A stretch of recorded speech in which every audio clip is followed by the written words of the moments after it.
But first, the problem with prime ministerial visits is that you have to be complimentary to your hosts.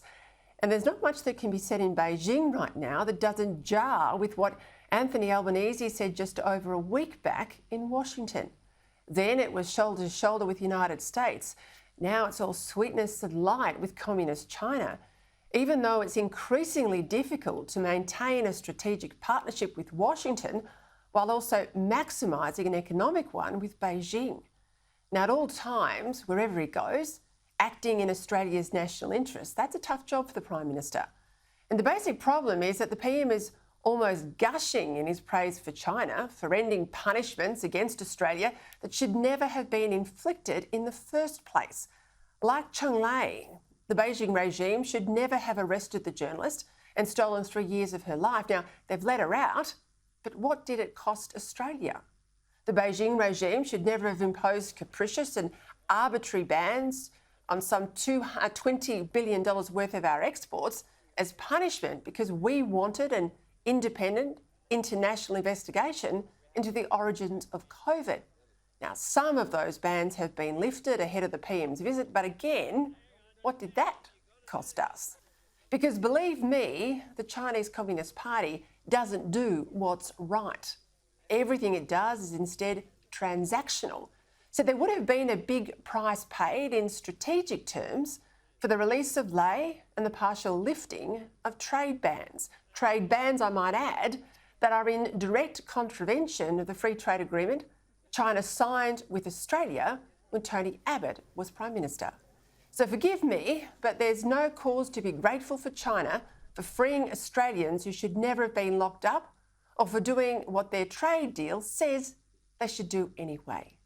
Given China's role in COVID, given the likelihood the virus was cooked up in a Wuhan lab and escaped, something we may never ever get to the bottom of, which is crazy in itself after the chaos the pandemic caused millions and millions around the world, I think it's a pity that our PM's turned up in China on Xi's turf to give him the powerful images he needs internally at this time of unprecedented global tensions, when the world is once more polarising into democracies versus dictatorships.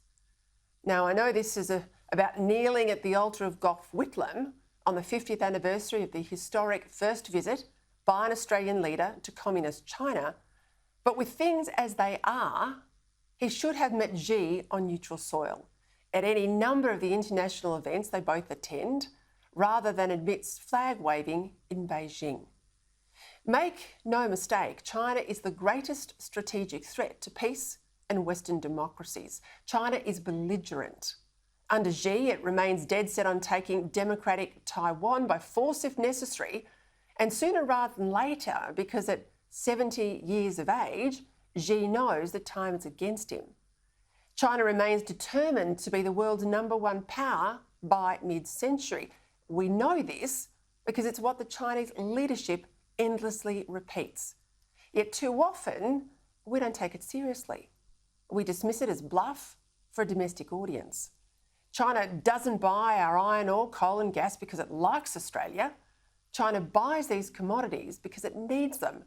And we shouldn't think that fawning over the Chinese leadership, as the PM's doing in spades, buys us any favours. It just loses China's respect and causes our allies to wonder whether we're serious. Was agreeing not to act against Chinese ownership of the strategically important port of Darwin the price paid for the photo ops in Beijing?